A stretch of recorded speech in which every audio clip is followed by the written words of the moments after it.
I'm Billy S, welcome back to the channel. Today we're all taking up arms and marching into the colourless fog of Boletaria as my community ranks the Demon Souls bosses from easiest to hardest. This is my second Soulsborne community ranking and my third community ranking overall, so if you're interested in my Dark Souls or Lies of P difficulty rankings, check the playlist link at the top of the description. We had 285 voters this time around, which for a game like Demon Souls that not everyone's had the chance to play is pretty good. My viewers ranked each boss on a scale of 1 to 10, with 1 being the easiest and 10 being impossibly hard, and we gathered the averages to form the list.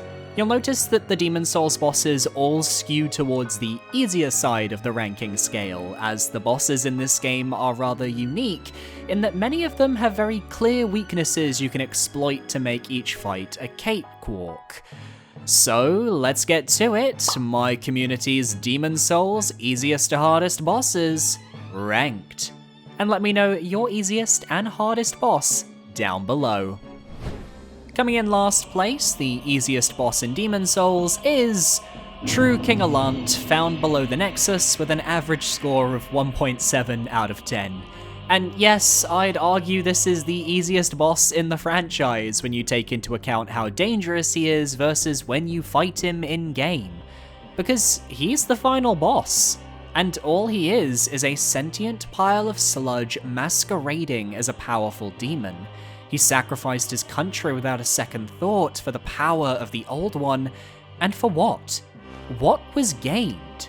With 251 voters ranking him a 1 out of 10, there's just no coming back from that, even with the 15 people who ranked him a 10 trying to skew the votes.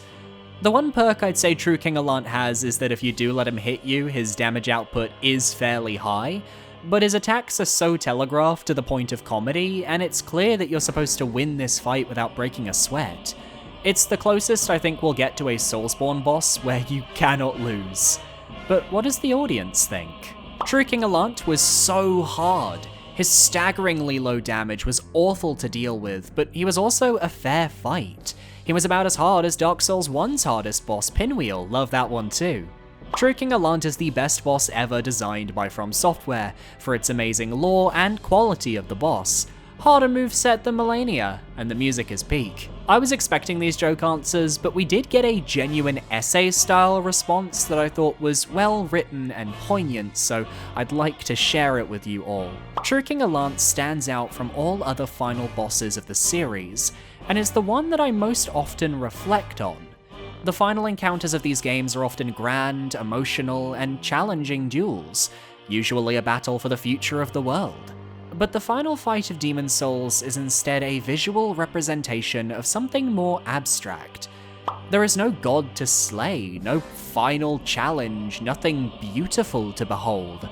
Allant is the culmination of the themes of humanity's greed, lust for power, and desired knowledge of the unknown taken to their natural end. What a being comprised only of these desires ultimately becomes. The bosses and various creatures we see in the game are perceptions and beliefs of man taken a real and demonic form in the deep fog. Meaning that this is the true shape of Allant's soul. This is what lust for power literally looks like, what evil looks like. Evil can't be destroyed for good. It is a part of man. I think it's a fascinating message, one that only Demon Souls could deliver in such a literal way.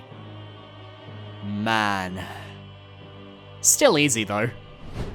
I've got to admit, I did not see this coming. At number 17, we have Phalanx, with a total average of 2.45 out of 10. Now, I'm not saying that Phalanx isn't an easy boss, she is, but easier than Leechmonger? Easier than the Adjudicator? Really? Suffice it to say, Phalanx is the true start of Soulsborne gimmick fights, taking the concept of the Greek body of infantry it's named after and soulsifying it. The main demon you have to defeat is the giant blob in the center of the mass, and all the hoplites surrounding it guard their mistress.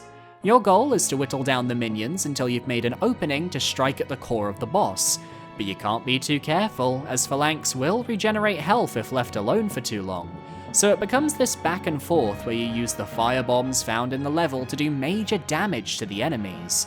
But perhaps this is just me, I find these creatures do a surprising amount of damage early in the game, and I found myself close to death once or twice from their surprisingly accurate attacks, something they share with the Dark Souls 1 brethren in the Painted World. Phalanx I can beat even without fire damage if I maneuver right, but I have been caught in the past by the Hoplite's deceptive range.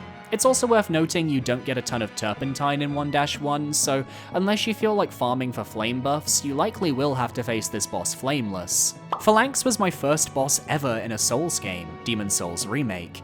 And first, I was a bit confused because of his regeneration ability. I got hit by the damn spears so often that I almost died. But after you understand how he works, he was easy to beat. All in all, cool, but not too difficult experience for me.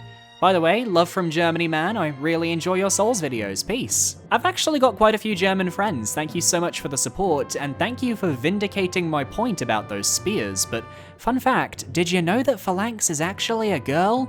We love women in this household. I have more beef than most people do with Phalanx, being a no-hit runner. Sure, you may call this guy easy, but that's until one of the hoplites stabs you through the fucking pillar out of nowhere. So while I acknowledge that Phalanx is a complete joke if you're just trying to beat the fight, I think it's a real bitch of a time in a no-hit run. See? Everyone discussing Phalanx in the voter comments echoes my sentiments. So how is it the second easiest boss in the game? America, explain! I am Confucian! Taking the number 16 spot is the boss of 4-1, the Adjudicator, with a total average of 2.51 out of 10. This is my personal pick for the easiest boss in Demon Souls if you take True King Allant out of the equation, but I'm curious to see exactly why this guy beats Phalanx. His battle is a classic Demon Souls puzzle fight, where the only way to harm this bulbous mass of skin is to attack the bird perched atop his head. However, unless you're looking to get the achievement for sniping the bird with a ranged weapon from the upper levels of this rather odd vertical arena, you'll have to hop down and take the fight to him. His skin is coarse and tough like the hide of a beast, but within his stomach lies a large gaping wound that, when struck enough, will cause the boss to fall over in pain, allowing you to strike the weak point. And if you have a reasonably upgraded weapon, that should fell this man in 1 to 2 hits. You may notice I'm having to reloop my footage here because my fight with this chonker took less than a minute. I one-shot the guy. But I imagine for new players who don't know the trick, figuring out might take a learning curve. He can tongue the upper platforms to whip at you if you try to hide away, so getting down and close is always the right move. Beyond that, dying here forces you into one of the roughest runbacks in the game, as both 4-1 and the next level, 4-2, feel like true enemy gauntlets compared to the rest of the Archstones. But what do you all have to say to justify the Adjudicator being higher than Phalanx? I remember when I was 8 years old, fighting this boss for the first time seemed impossible. This asshole was the reason little old me couldn't finish Demon Souls way back when.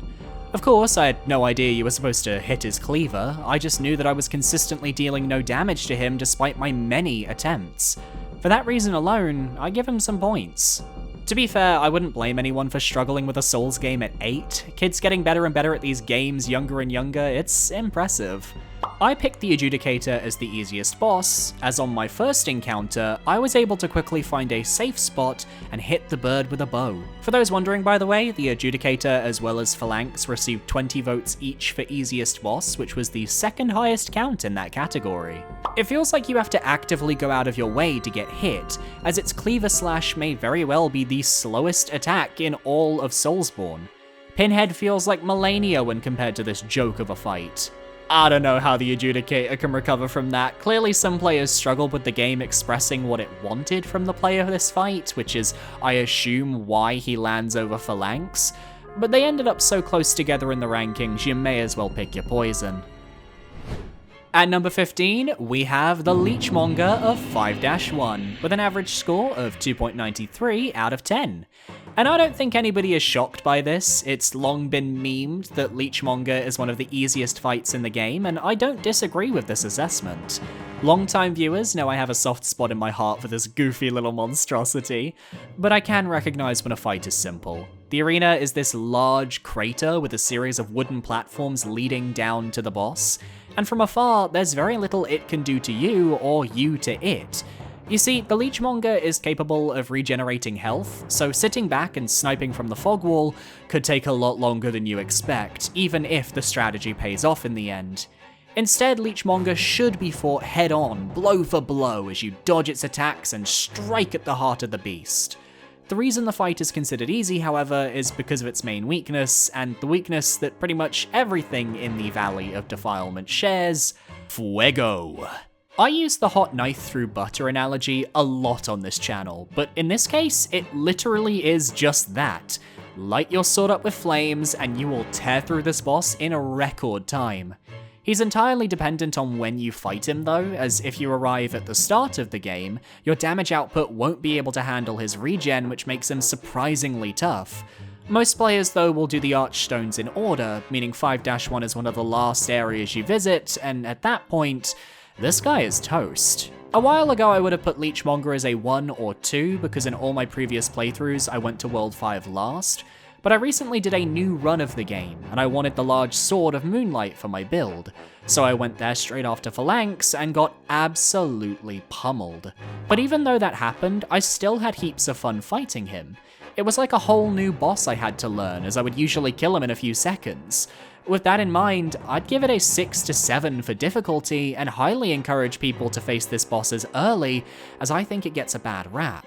The rankings suggest this voter is exactly right in their assessment. Most players visit Leechmonger late, but if you go there early for a specific build, you're in for a tough time. I've also heard horror stories of Leechmonger on New Game Plus, but I can't verify those accounts myself as I've yet to dive into a New Game Plus Demon Souls run. That being said, clearly this boss has its haters, as 19 of you ranked it as your least favourite fight in Demon Souls. Leechmonger, get behind me, I'll escort them off the premises for you. Now that I've kicked those guys off the premises, let's talk about number 14, the Dirty Colossus, a fellow Valley of Defilement boss with an average score of 2.97 out of 10. And honestly, I could repeat the Leechmonger's entry and everything would still be accurate sans the regeneration. The Dirty Colossus is an extremely easy fight if you choose to do the Archstones in order, because you'll face him last after you're overpowered and finalized with your build. And even if you choose to fight him early, as long as you've got Turpentine for fire damage, you'll cut through his health due to his flame-based weakness. The Dirty Colossus can coat you with swarms of flies in the original game, which you have to use the arena's torches to put out. But I feel I read somewhere that functionality was lost in the remake. Someone in the comments let me know if that's the case or not, maybe I'm delusional here. While the Leechmonger's moveset is janky in its animations, the Dirty Colossus is sluggish and slow, a creature that in any other game would be relegated to a simple enemy. Think the prisoner in chains at the bottom of Ulasil Township in Dark Souls 1, very similar vibes. But approach the fight at the earliest point in the game you can, and you'll be in for a long battle. Luckily, there's no regen, and the moveset is slow enough that experienced players can avoid without much issue, but the difficulty is there in certain situations. It's just most players won't experience said situations. People are too hard on my boy Dirty Colossus, he's trying his best. Dirty Colossus needs to learn the harsh truth that hard work and trying your best doesn't always mean you'll succeed. Though maybe breaking his worldview will make him even easier to fight. I legit had to look up Dirty Colossus and I beat Demon Souls 3 days ago. Further proof that I got it right with my Demon Souls segment of the most forgettable bosses in each Soulsborne game. Check that video out, I enjoyed making it. Both the Dirty Colossus and Leechmonger were bosses I was more afraid of the run back if I failed than having to refight the boss. Yeah, with Demon Souls, it feels like the true danger from these fights aren't the fights themselves, but the runbacks if you fail. At least the Dirty Colossus has a shortcut if you get through the wooden village by the swamp shore and kick down the plank. Small victories. Coming in at number 13, we have the Archdemon of Latria, the Old Monk, with a total average of 3.34 out of 10. Honestly, I'm not shocked that the Old Monk is towards the bottom of our list, but I was actually expecting him to be lower down. See, if you're playing in the original PS3 release, you'll be facing an Old Monk AI who is woefully easy to exploit, as you're seeing in my gameplay footage. Combined with a rather weak health pool, and this archdemon is nothing more than a fly to be swatted. Because this boss's gimmick is a classic soulsborne PvP trope. You can experience this with the PS5 remake, but the old monk is supposed to summon a random player to fight as the boss. So you're not supposed to face the AI, but an actual person. And with this caveat, the difficulty can vary wildly. You could get someone who isn't used to the gameplay and who's easy to manipulate, or you could get someone who knows the ins and outs of their moveset to make your life a living hell. The old monk also uses classic soulsborne magic spells, which tend to make new players flinch with concern, but any Souls veteran can handle a bit of PvP, and if you choose to level appropriately for the fight, you'll likely have a fun, albeit brief, encounter. If you're playing the original game like myself, the AI just doesn't capture the difficulty the encounter can have, and it seems the player base agrees. Old Monk just kinda sucks, unfortunately. It's a great first attempt at a PvP boss, but the default enemy is an absolute pushover, and the only reason it's not the worst is because sometimes the Demon Souls PvP is fun. Shout out to one of the easier runbacks in the game, though. I actually disagree about that runback. For some reason, I can't handle the red mind flayers for the life of me. Maybe I just need more practice, but I know I'm not the only one who suffers against them. The old monk is a wonderful idea on paper, but with the inevitability of online dying out, and those remaining players ruining the game for everyone else, makes multiplayer-based bosses hard to keep at a good level long after initial release. That is another point to focus on, Souls PvPers. I'm not saying everyone does this, but a small minority of players can run extremely toxic builds, or in some cases, hack the game. And if a new player runs into any of these people at any point in any playthrough in any of the games, that really, really sucks. Old Monk being the first PvP boss fight of a Souls game isn't actually that bad. Sure, some of the hitboxes of the PvP can be infuriating, rivaling some Dark Souls 2 1 adaptability level hitboxes, but with this being a super early concept of a PvP boss fight, they did a very good job. These types of boss fights were borderline unheard of back in 2009, and to see they actually tried something different really brings a smile to my face. I can't say the same for the NPC version, as it was not at all memorable whatsoever. Overall, we can all respect the ideas behind the old monk, and the fact that From Software were pushing their revolutionary multiplayer so early on in their lifespan, but it's a boss with a timed element, that timing being however long the servers last, and once they're gone, so too goes the difficulty. Next up at number 12, we have the Archdemon of the Shrine of Storms, the Storm King, with a total average of 3.48 out of 10. We're still rather low on the difficulty scale, and that won't change for a while, because, yeah, Demon Souls bosses are just easy. The Storm King especially falls under the context of a classic gimmick boss, where the only way to do damage and defeat the giant flying manta ray is to collect the Storm Ruler in the boss room, which has the properties when charged to do wind slices through the air that pierce the boss itself. The danger in this fight comes from the mini manta rays and their 360 no-scope crystal attacks that always hit you, deal with it. The actual boss itself doesn't do much, floating around while sicking his kids on you and occasionally shooting you with projectiles. This fight is clearly spectacle over substance, and it remains one of my favourite fights in the game and the series, and 24 of you actually agreed. The windswept, rain-soaked arena, the comically powerful sword you use to secure victory, and the opportunity to get revenge on those flying creatures after they tortured you in 4-1 and 4-2, ooh. But in terms of difficulty, it's easy if you manage your healing. I did get a bit complacent on my recorded run and almost got sniped by the minions a few times though. Storm King is honestly more difficult when he's not on screen. Dealing with so many mantas, including the run to the Storm Ruler, is very difficult if you're not paying attention. Yeah, I agree with this. Storm King on paper is an easy fight, but relative to some of the fights we've already covered, I can see myself dying to the Storm King on occasion, and this is exactly why. My opinion on Storm King might be informed by my New Game Plus and Beyond playthroughs, but the boss can have a surprising potential for difficulty. You can't absent-mindedly use the gimmick weapon to cash in your win. There are openings and ideal angles that need to be considered. Fail the timing and he's out of reach. Or worse, you get punished by a flurry of his projectiles, which have sent me back to the last Archstone more than I care to admit. Again, might be a New Game Plus informed take, but this boss always puts up a pretty decent fight for me.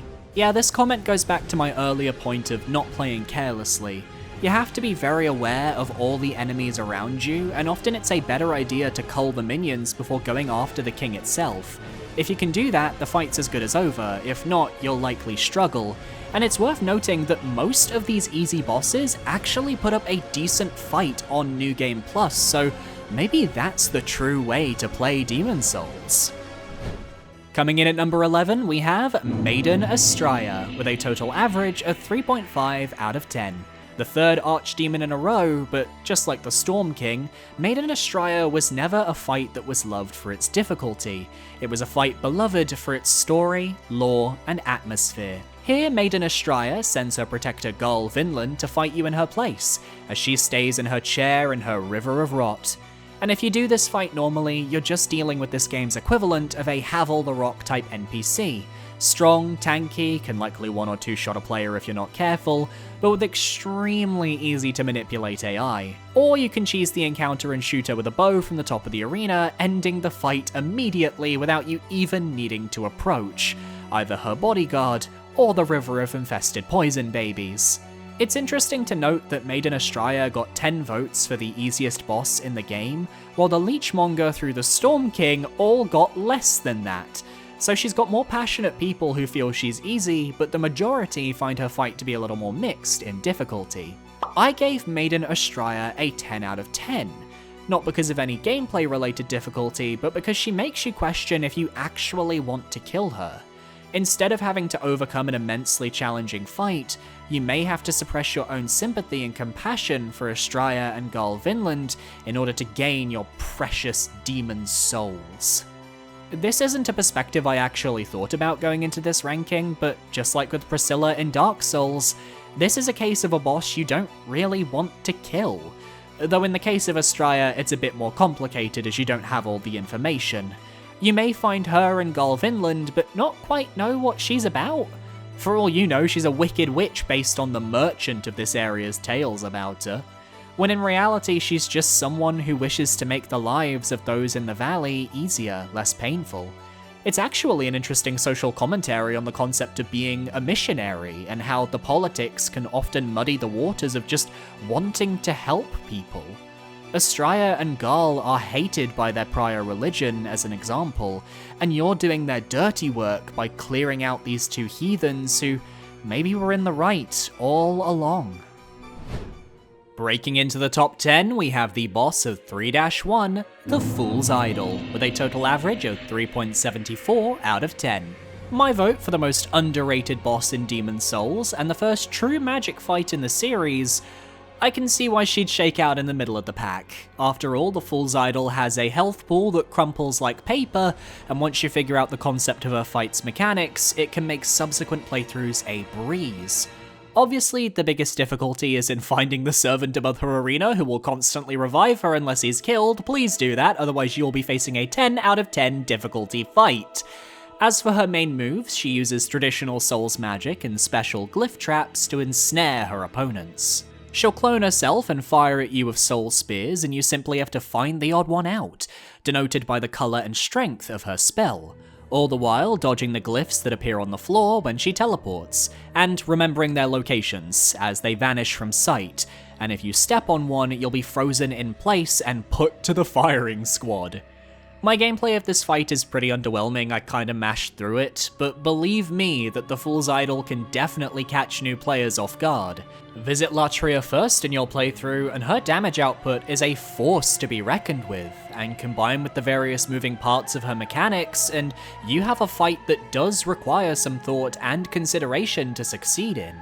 It's one of the few Demon Souls fights that you could pluck from this game, pop in Dark Souls 1 somewhere early, and nobody would bat an eye. And I say that as a compliment. Once you know the real Fool's Idol fires the strongest spells, she's pretty much a free fight, as she never seems to take advantage of those stun traps she sets up. I think if we had a Fool's Idol concept in a more modern game like Elden Ring, I'd love to see how the boss AI could have been buffed to actually take advantage of her traps, as if she was better at utilizing them, it would severely boost up her difficulty. Yes, I'm aware that the Crystal Sage from Dark Souls 3 is basically the Fool's Idol all over again, but there were no traps, and the arena was way too big. The Fool's Idol embodies the Demon's Souls design philosophy of rewarding the mindful approach and punishing the reckless one. A headstrong player looking to iframe and skill their way through the game will be in for quite the trouble here, attacking the fakes while being blasted by magic and getting caught in seemingly random traps, not to mention having to fight the respawning idols multiple times. On the other hand, a careful player will have an easy time against the boss. By exploring the level and trusting their instinct, they'll find and kill the suspicious jailer up above before the fight, and by observing the subtle differences between the clones, easily tell apart fakes from the real ones. It's a clever lesson that intuition can prove superior to confidence for survival in Demon's Souls. I fully agree with this take. It sets up Demon's Souls' boss philosophy of puzzle the encounter out, don't just run in and be reckless. If I didn't in my recorded footage prove that it is possible to succeed with a reckless approach regardless. It's why I wish From Software would maybe revisit the Demon's Souls boss design philosophy, but with new knowledge they've gained over the last 14 years. Puzzle bosses, gimmick bosses, bosses that force players to think more than just the combat, they can work. They just need more health, better AI, and maybe placed in a game that doesn't focus so heavily on its combat. It's a new year, new me, but we're still trying to reach 20,000 subscribers by the summer of 2024, and I know we can do it. Just look at how many of you aren't subscribed yet, let's rectify that. Be sure to parry that subscribe button to stay up to date on all of my future content. Back to the video. Coming in at number 9, we have the Tower Knight, with a total average of 4.29 out of 10. A nice boost from our previous scores, we start out the second half of this list with a classic fight. And interesting statistic, Tower Knight is the only boss in the poll that didn't get a vote for easiest or hardest by the voters. He sits squarely in the middle, both on the ranking and in the minds of you voting at home.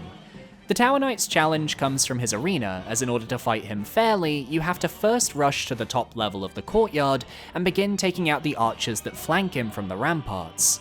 There's an achievement in the remake for doing this fight without killing any of them, so it's entirely possible, and for more experienced players, not a big issue. But just having extra minions in the fight makes things a little bit tougher. The Tower Knight also has a surprisingly large hitbox that can damage you from his stomps, his jumps, and even when he falls over after you slash open the back of his foot.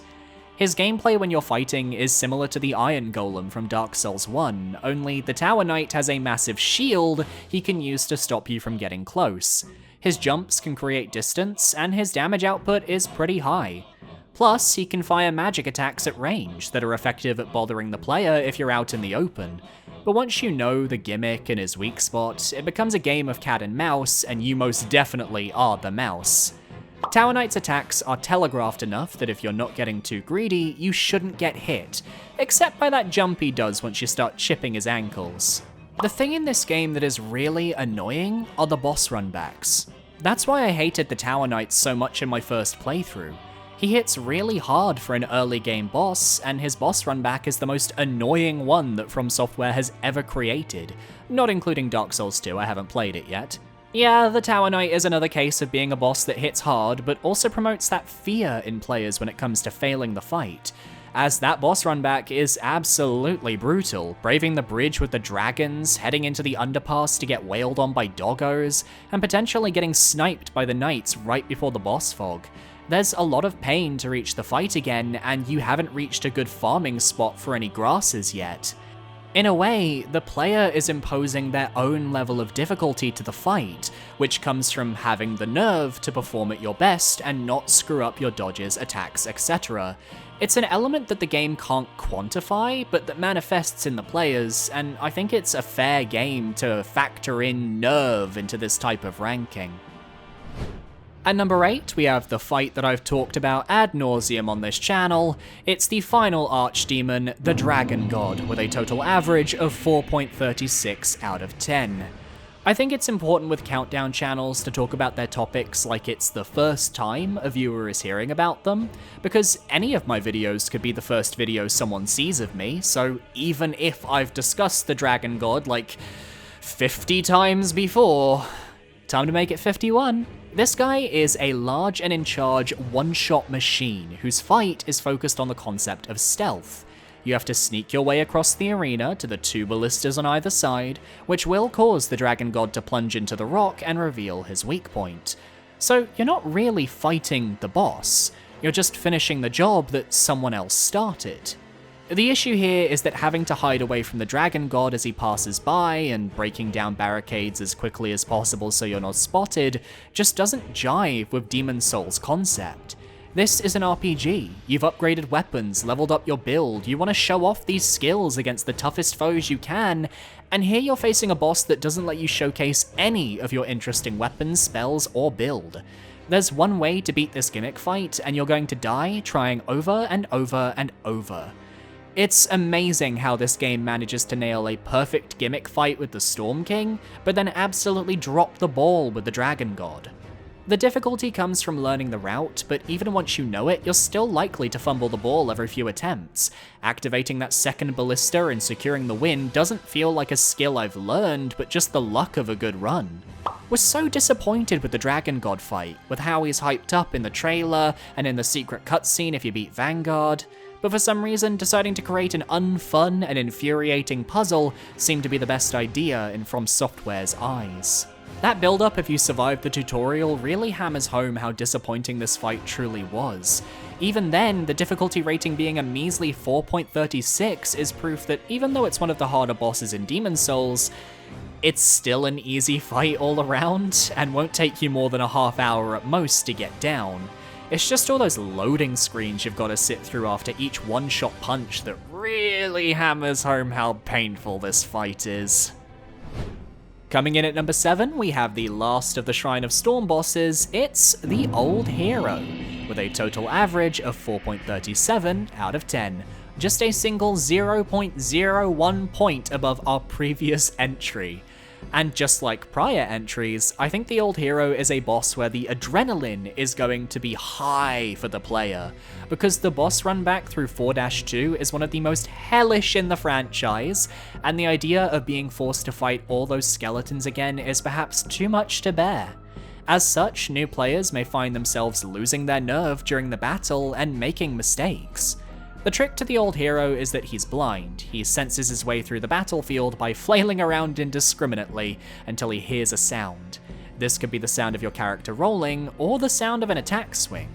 Once you hit him, he's aware of your presence, and will aim in the direction you attacked from, so you have to manipulate the boss to focus on the areas of the arena you're not in. I can't confirm this, but from my fights with him, it feels like when he's onto your position, he can follow you for quite some distance before losing your trail, more so than you might expect. His sword swings and attacks are also wild enough that you might get caught up in them if you back yourself against one of the edges of the arena, but with such a corridor-like room, you can often run from one side to the other and have more than enough time to reset the Old Hero to his searching state. If he wasn't blind, he'd likely be one of the most traditionally Souls bosses in the game, though whether he'd be easier or harder, I'm not entirely sure. But I think his blindness makes for a fabulous gimmick, and it's something I'd like to see FromSoft tackle again. Old Hero would be my favourite boss in the game if it was harder. I think the blind gimmick is fun, but too easy to exploit, so I don't really need to try to win. Most of the time, harder does not mean better, but if it's so easy I don't need to focus, I don't feel satisfied winning. I think there's a lot of nuance to this argument, but I'll say at least in my experience, the Old Hero has had me on the ropes a few times in regards to health. I think he'd be more satisfying to beat if he were a little more aggressive. After all, his attacks have very wide sweeps that can catch you off guard if you're too close, which we needed more of. He's easily the boss in this game that could have benefited the most from updated AI and tracking, and yet he's still considered one of the tougher fights in the game. At this point though, it's less highlighting that he's a hard boss and more highlighting how easy the bosses of Demon Souls really are by comparison. At number 6, just missing out on our top 5, we have the Armor Spider, with a total average of 4.83 out of 10. With this boss, I feel we're finally hitting the point of fights that are genuinely difficult, and feel more in line with what I'm used to from a Dark Souls 1 perspective. The Armor Spider sits at the end of a large corridor, and approaching it is the only non-cheese method to winning this fight. For sure, you can sit back with a bow in the part of the arena its attacks can't reach and win that way, but these rankings shouldn't reflect a method that the smallest part of the player base will actually figure out and use. The Armor Spider has 3 major attacks it can use at range. Its web, where if you're struck, you'll find yourself slowed and immobilized, which often combos with its fireball attack, which is self-explanatory. And at certain intervals during the fight, it will coat the ground with oil and light it, causing you to retreat back to the fog wall to reset the arena. At melee, it uses a series of easily dodgeable mandible swipes that you can tank the damage from. Its health isn't terribly large, the challenge is more so in just reaching the boss and doing as much damage as possible before its big oil attack. Is what I'd say if I didn't actually roll and heal through said attack in my recorded playthrough. I think this is a fairly rare occurrence, but I was able to survive this attack that forces players back to the entrance, and that gave me an easy win. The biggest danger is the web. You get hit by that and you're guaranteed to take damage from the follow-up strike. For such an early boss in the game, it demands great reflexes of the player, and as we can see from the ranking, it makes for a tough time, especially given it is the 3rd most hated fight by the voters with 24 for least favourite, second only to the Man-Eaters with 44 and the Dragon God with 117. Ouch. I hate spiders, so I wish the Armor Spider would perish the second I entered the boss room. As a fellow professional spider hater, I somehow don't find the Armor Spider that scary. I actually find the build-up to the spider much worse. In the original PS3 game, the first time you see the spider webs after the room with that fat official, there's this haunting droning sound, it puts you on edge. Wasn't in the PS5 version though, what a shame. Armor Spider annoys me more than it should. I hate running down the hallway and having to wait for the fire to stop. It just doesn't feel very satisfying to fight. I think this is mainly due to the web. The fire attacks and the oil attack are bearable on their own, but then having to avoid a fairly hard to see attack that can slow your character down to a crawl is just a little painful, I fully get it. Armor Spider was my first roadblock in Demon's Souls when I tried it on the PS3. I could not avoid the web shots back then, and I just kept getting lit up by the fireballs. I think the remake made it somewhat easier. The web shots and the fireballs are more visually distinct now, and it's easier to keep track of them and avoid them. There's still some janky hitboxes with the mandible swipes and slams, but once you get up in its face, it becomes way more manageable. To this day though, I get nervous charging down the tunnel to meet it, and still get caught by the webs and fireballs from time to time. Yeah, this comment sums up my thoughts on the boss entirely. I don't have anything else to add, I just really wanted to feature it. Starting off the top 5, I'm actually shocked to see Vanguard, with a total average of 4.84 out of 10, and the final boss on this list who will land below the 5-point average. When I was tallying up the results, I honestly had to do a double take. The tutorial boss being the 5th hardest fight in the game? But then I sat with it, and I realized, no, I actually get it. Vanguard can only be fought once in his official boss capacity in the tutorial of the game, as on New Game Plus, you don't redo the tutorial, you're just thrown into the Nexus to do 1-1 again, which means every retry for this boss has you needing to create a new character. You'll always be the lowest level you can be on a given playthrough, your damage output and stamina are base kit, and even though Vanguard's attacks are slow and deliberate, they have a wide enough hitbox that they'll catch cocky players off guard, especially that cleaver. Better to play it completely safe and back away when you can, lest you get hit by those legs moving about. And even if you fail this tutorial fight, the rematch, or in most cases the proper match in 4-1 Shrine of Storms, is to me just as difficult. His damage output is higher there, but you have manta rays shooting at you from the sky as you fight, so whichever way you go, you're at a disadvantage one way or another. It's a rare case of a tutorial fight that seems easy on paper, but one slip up is all it takes to end that run and send you to the Nexus. That's why this boss is so difficult. You have to have nerves of steel or just be a general Chad at level 1 runs to succeed here. I honestly wish FromSoft would just have the balls to do this again.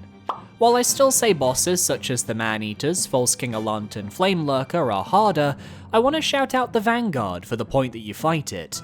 I've replayed Demon's Souls a handful of times, but I also get some adrenaline knowing that I only get one chance to kill this thing before never properly getting to defeat it again, not including Shrine of Storms. I genuinely don't think there's another boss in the series where you only have one attempt to win the fight, and to me, that's rather special for the Vanguard. He may be from the school of big-bootied barra behemoths, but he's got faster speed than the Asylum demons from the next game on, and it shows in his gameplay. It's hard to gauge Vanguard Demon, you can just skip him entirely, and even if you do fight him, you only get one chance. Also, you can't cheese Vanguard unlike most bosses. I think they're the hardest, personally. From a pure logical standpoint, the case can be made that the Vanguard Demon is the hardest boss in the game, but on the flip side, the Vanguard Demon represents an exception in the franchise, not the norm. And from that perspective, is it fair to say he's the hardest? You decided, and you put him at 5th. Just avoiding today's podium, we have number 4, the Penetrator, with a total average of 5.65 out of 10.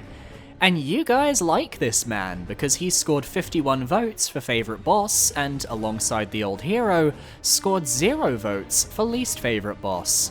Proof that even in the original Souls game, this fanbase had a thing for men in armour with big swords. The Penetrator is your standard knight boss that you'll find throughout the Soulsborne series, only he uses a comically large sword with a very large hitbox. Usually you'll find these bosses with a higher difficulty rating in the 6s or the 7s because they're often real tests of endurance, dodging, blocking, etc.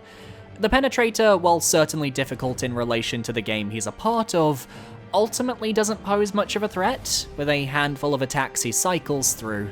He has a ballerina-style spin attack, a wide frontal sweep, and most importantly, a devastating unblockable thrust that launches him forwards. All of these attacks can be avoided with careful dodge rolls, and as you see in my footage, blocking with a shield also works wonders. In an easier game like Demon's Souls, he ends up being one of the harder bosses just by being more traditionally like fights from the rest of the series. But that means players going back to Demon's Souls will likely find him easier than some of the fights lower on the list. I adore his animations though, the fluid movements feel graceful and honestly a little bit fruity if you catch my drift. And one commenter agrees. Some of these boss names, I swear to God. Dirty Colossus sounds like a naughty nickname. Man-Eaters, kinda gay, not gonna lie, but I'm into it. The fucking Penetrator? Really? Not the Piercer, the Stabber, but the Penetrator? I mean, I'm not saying I'm against it, he's free to express himself however he wants to, but come on. Kids play these games sometimes. If you're going to expose them to a man ramming his sword into another man, you might as well just show them the real thing. Good riddance. I have no idea what any of that had to do with boss difficulty, I just wanted to laugh. That being said, I'm going to refute one point in that statement. Kids play these games sometimes, that may be true, but Demon's Souls is rated M for mature. Kids, you shouldn't be playing this game, and if we catch you, we're not responsible for what you might find. Penetrator feels like a true Souls boss with his diverse moveset, incredible design, and not to mention that amazing opening cutscene. In a game where almost every boss has some sort of gimmick to beat them, it's nice to have a fight that feels like a real duel between two warriors. Want more info on that amazing opening cutscene? Check out my video on my favorite cutscenes from each game I posted last month. Wink wink, nudge nudge. When I fought him in New Game Plus, I realized how influential he is on bosses such as Artorias, Fume Knight, and others of my favorite bosses. Due to an increased health pool, I was able to experience all of his attacks, and even though he still wasn't very difficult, it was much more enjoyable. I think it's clear from many of the comments in today's video that if you want to get real difficulty from Demon's Souls, New Game Plus is the way to go, and I'll certainly be looking into it to myself when I get a PS5 next year. We've made it to the podium, and your third hardest boss in Demon's Souls, are Nelly Furtado's man-eaters. With a total average of 7.3 out of 10, yes, you heard that right, there's over a 1.6 difference from our previous entry, this makes complete and total sense. The man-eaters are the first gank boss of the series and the true originators of the gargoyle trope that has remained present ever since. Only unlike those future fights, the man-eaters have one fatal flaw in their design that can make their fight a complete toss-up as to their difficulty. The genuinely, and I mean this in the nicest way possible, atrocious AI. Countless stories of the man-eaters floating in midair for no reason, aimlessly wandering around the boss arena before eventually flying back down to target the player, only to rush back off into the void again, sometimes forever. From Software had not figured out how to properly code flying enemies, and it showed. If you can box one of them into a corner, there's not much they can do beyond their sonic screech attack. But on the flip side, when the AI decides to work in tandem with each other, the man-eaters become oppressive and brutal. Especially given the thin walkway of an arena, you'll be more worried about gravity than the creatures themselves. But let's see what you guys think as I show you some of my favourite comments. Narrow bridge, constantly out of reach, knockback attacks, 2 full health bars versus 1.5, etc. I think bosses are at their worst when the arena is actively working against you / limiting you, and man-eaters are the poster children of that in this game. The worst part is that their AI is literally broken. I've had the second man-eater just fly away and never return, and that's not an uncommon experience. They're a terrible end to a very cool level in Upper Latria. Man-eaters seem really unfair to me on my first run, then I grinded them during a Soul Level 1 run and I found them to be surprisingly fair and fun. I aspire to be like that final commenter and have the unfairness circle back around to being fair in the end. I think the fight had the potential to be really great if the AI wasn't such a crapshoot, as the other 2 comments pointed out. This boss is so unnecessarily hard, and what's even more frustrating, they don't even have the decency to be consistently difficult. I've beaten them first try on multiple playthroughs, and then sometimes they take me dozens of attempts. This is thanks, in no small part, to their inordinately? This is thanks in no small part to their inordinate... Fuck. This is thanks in no small part to their inordinate... This word. This is in thanks in no small part to their inordinately large levels of jank. Let's go! I will commend them, though, for being the one boss in this series that is complete and utter bullshit, and yet still kinda good. That last line sums up the man-eaters perfectly. Are they my favorite fight in the game? God no, they're not even top 10. But when the fight works, you get the promise of what eventually became the Bell Gargoyles, and I think I can see what they were going for here. It's a shame that the remake kept these AI quirks intact. From the moment I started this video, I knew what the top 2 fights were going to be, but to my surprise, they're not in the order I was expecting. At number 2, we have the Flame Lurker with a total average of 7.5 out of 10. I vividly recall the horror stories of this beast on the early days of gaming YouTube, a time before Dark Souls 3 and Bloodborne, a time where I heard it took people days to defeat this guy. His fire attacks aggressive, the lava in his arena intrusive, and his damage output impressive. Yet, as it turns out, while I consider he is definitely a tough fight, and for me, he's constantly being tossed around with the number 1 on this video for hardest in Demon Souls, I've managed to beat him first try on multiple playthroughs. Perhaps I come in overprepared with healing items, in fact that's 100% it, but the Flame Lurker always becomes a marathon, not a sprint. He's aggressive to the point where you're having to gingerly wait for opportunities in his combos to attack. All the while, if you mess up, you get launched across the arena by genuinely explosive strikes. It's one of the most visually appealing fights in the series, and I want From Software to go all in again on more flame-based creatures like the Flame Lurker. It's such a good aesthetic. No boss in Demon Souls I feel is particularly hard, but if I had to choose, then it would have to be Flame Lurker followed closely by Man-Eaters. He doesn't have a lot of moves, but the AoEs mean you have to take into account positioning and the direction and timing of your rolls. While his moves are very reactable, I do also think his regular swipes and one-handed AoE slams have a tad too similar a startup, and the arena hazards are a bit shit. His AoEs actually remind me of the Stray Demon from Dark Souls, and how the wrong type of dodge meant you were tanking that hit, suffer. Flame Lurker was all about tanking those hits, getting pot shots, and not trying to match his aggression. He's apparently super weak to magic though, so that's fun. Flame Lurker is one of the hardest challenges I had to overcome in gaming, almost took a week to defeat him, especially when he starts to run towards you with all those explosion attacks that basically one-shot you. The Flame Lurker is, for me, the best boss in Demon Souls. He's tough, stylish, and can destroy my shy health bar in the blink of an eye. He has strong points, such as obviously his design and his moveset, but his runback is horrible, and the explosion lava things he does are close to impossible to dodge. These types of comments are why I'm shocked to see Flame Lurker at number 2, because his level of aggression is the strongest of any boss in the game, and his level of difficulty veers more into unfair territory than our number 1. But this is how the vote shook out. I fully respect it. Let's get on to number 1, False King Allant with a total average of 7.69 out of 10. If we were to place Allant into my Dark Souls or Lies of P community rankings, he'd actually place 5th in both games, which is just a fun fact. He had 92 votes for hardest boss, while Flame Lurker and Man-Eaters came in 2nd and 3rd with 86 and 75 respectively. He also has the clear most votes for favourite boss from our voters at 94, and you know what? I get it.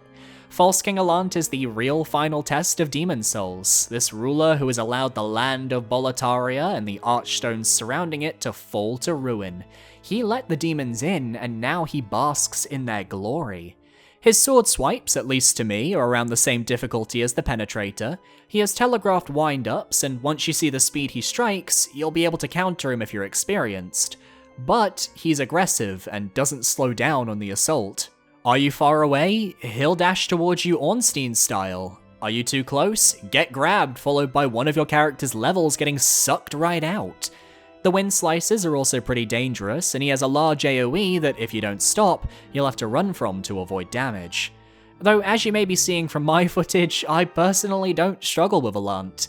I kept him on a slither of health specifically to get more gameplay footage and to see his moveset, because I learned his tells.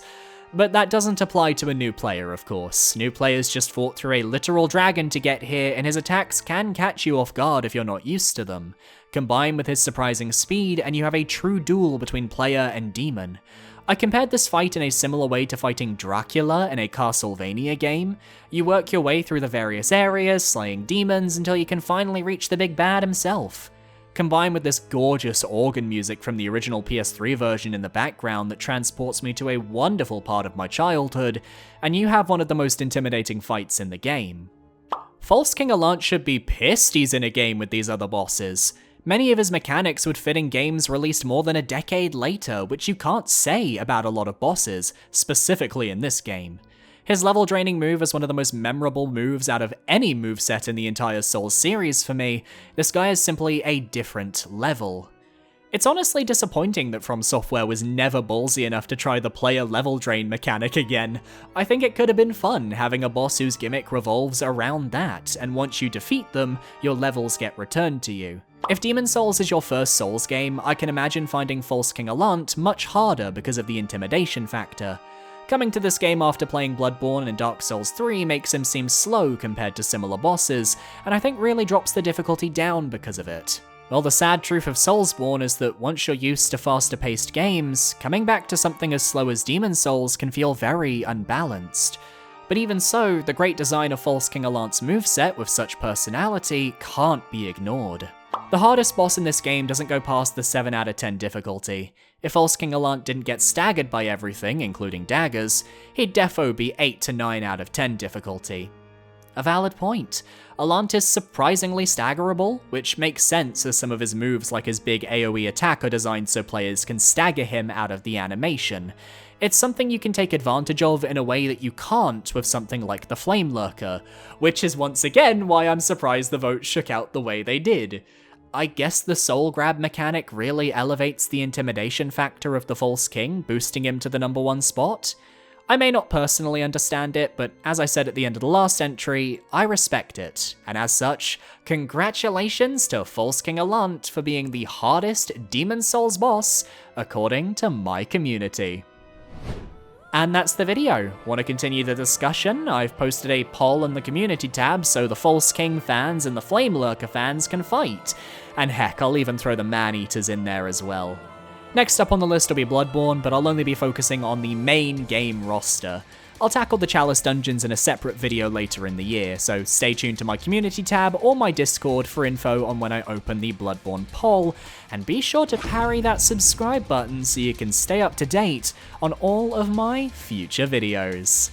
My socials are on screen now, follow where you feel comfortable. My Twitter, my Blue Sky, and my Discord are all lovely options. A massive shout out, by the way, to my patrons who are continuing to support me into January. You guys are amazing, thank you so much. And I'll see you guys next time. Adios.